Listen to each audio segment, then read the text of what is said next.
Hello everyone, Assalamu alaikum. Today I'm just আজকে কোনো ইংরেজি নয়। আজকে আমি ছোট্ট একটি সুন্দর একটা বাংলাতে গল্প বলবো। সেটির নাম হলো একটা ছিল টিকটিকি। লিখেছেন আহমদ শাহেদ। আপু একটা গল্প বলো। তুবার নিয়মিত গল্প শোনার বায়না শুনে বাবা বললেন, আজ কোনো গল্প মনে আসছে না রে মা, আজ তুমি একটা গল্প শোনাও আমার। কিসের গল্প বলবো? বাঘের গল্প বলো। আমি বাঘের গল্প বলতে পারি না, আমি টিকটিকির গল্প বলতে পারি। ঠিক আছে, তাহলে টিকটিকির গল্পই বলো। একটা ছিল টিকটিকি, এত বড় কুমিরের মতো একটা টিকটিকি। একদিন হলো কি জানো বাবা? কি হলো?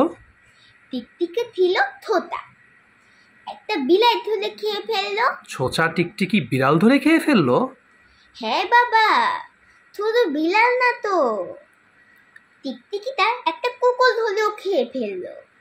তারপর কি হলো জানো বাবা? বলো তো, তারপর কি হলো? বনের ভিতরে গেল টিকটিকিটা, বান্দরকেও খেয়ে ফেললো, একটা সিংহকেও খেয়ে ফেললো। এ মা, বলছো কি? টিকটিকি তো মস্ত পাজি তাহলে। হ্যাঁ বাবা, পারি তো অনেক পারি। আচ্ছা, তারপর কি হলো বলো তো? তারপর টিকটিকিটার সাথে একটা হাতির লড়াই হলো। হাতির লড়াই? হ্যাঁ, ঠিকই মালামালি। হাতিটা টিকটিকিতে মারলে একটা থাপ্পড় টিকটিকিটা দিলে এক দৌলাতে টিকটিকিটা গিয়ে পড়লে তার নদীতে। তারপর কি হলো? তারপর শেষ হয়ে গল্পটা শেষ হয়ে গেল? আচ্ছা, হ্যাঁ। কিন্তু সেই পাজি টিকটিকিটার কি হলো? তা কি আমি জানি নাকি বাবা?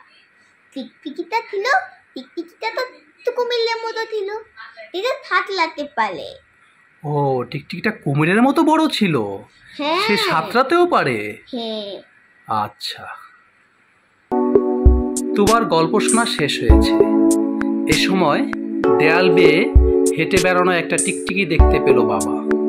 টিকটিকিটা দেখতে দেখতে বাবার মনে হলো, ওটা কি তুবার গল্পের কুমিরের মতো বড় পাজি টিকটিকিটা নাকি, যে নদী থেকে উঠে এসেছে?